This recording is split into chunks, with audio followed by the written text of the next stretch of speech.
এবার Adobe Illustrator user interface সম্পর্কে আমরা জানব। এখানে দেখতে পাচ্ছি অ্যাডোব ইলাস্ট্রেটর CS6 64 বিট এবং এখানে অ্যাডোব ইলাস্ট্রেটর CS6 এর ইউজার ইন্টারফেস দেখতে পাচ্ছি।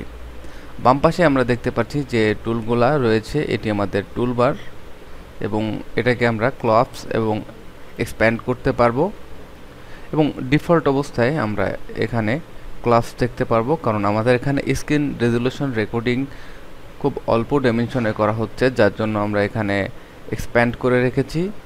এবং ডিফল্ট ইউজার ইন্টারফেসে আমাদের এখানে দেখতে পাচ্ছি যে কোনো ধরনের নতুন ডকুমেন্ট তৈরি করা হয় নাই, যার জন্য এখানে ব্ল্যাঙ্ক স্পেস আমরা দেখতে পাচ্ছি।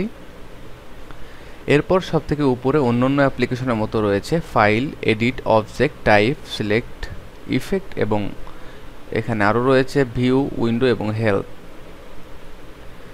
এছাড়া ডান পাশে আমরা দেখতে পাচ্ছি আমাদের প্যানেল, এখানে কালার গাইড এবং নিচের দিকে দেখতে পাচ্ছি ব্রাশ, স্যাম্পল, বিভিন্ন ধরনের কালার প্যালেট দেখতে পাচ্ছি। এছাড়াও আমাদের এখানে রয়েছে কিছু ইউজার ইন্টারফেসের প্রিসেট। আমরা এখানে এসেনশিয়াল প্রিসেট দেখতে পাচ্ছি, তার নিচে রয়েছে লেআউট, এখানে পেইন্টিং অ্যান্ড প্রুফিং, এখানে ট্রেসিং, টাইপোগ্রাফি, ওয়েব। আমরা ইচ্ছা করলে যে কোনো সময় রিসেট করতে পারবো। অ্যাডোব ইলাস্ট্রেটর CS6 এর ইন্টারফেস সম্পর্কে আমরা মোটামুটি ধারণা নিলাম। পরবর্তীতে আরও বেশি জানবো যে কিভাবে ইউজার ইন্টারফেস কাস্টমাইজ করা সম্ভব। সবথেকে উপরে আমরা এখানে দেখতে পাচ্ছি যে ব্রিজের আইকন। আমরা যদি ব্রিজে ক্লিক করি তাহলে খুব সহজেই ব্রিজে প্রবেশ করতে পারবো এবং অ্যাডোব ব্রিজ আমাদের একটি অ্যাডোবের ফাইল এক্সপ্লোরিং সফটওয়্যার এবং এটি দিয়ে ফাইল এক্সপ্লোর করা সম্ভব।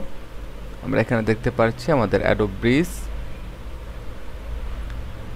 ব্রিজের জন্য আমরা কিছু সময় অপেক্ষা করব রেসপন্স পাওয়ার জন্য এবং আমরা এখানে দেখতে পাচ্ছি অ্যাডোব ব্রিজ এবং এখানে অ্যাডোব ব্রিজে আমরা অ্যাবাউটে যাব।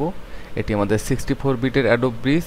মনে রাখতে হবে যে 64 বিটের অ্যাপ্লিকেশন পারফরমেন্স বেশি থাকার কারণ এখানে 4 GB বেশি র্যাম ব্যবহার করা হচ্ছে এবং আমাদের অপারেটিং সিস্টেমের সাথে খুব সুন্দর ম্যাচিং করবে যদি আপনার 64 বিট অ্যাপ্লিকেশন এবং 64 বিট অপারেটিং সিস্টেম হয়ে থাকে।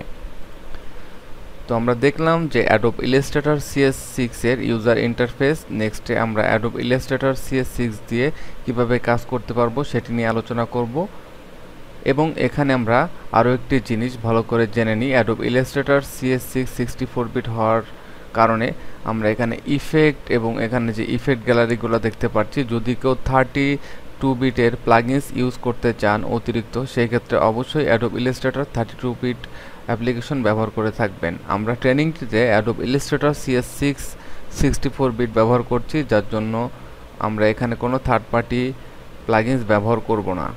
ধন্যবাদ। নেক্সটে আমরা অ্যাডোব ইলাস্ট্রেটর CS6 এর কাস্টম ইউজার ইন্টারফেস সম্পর্কে জানব।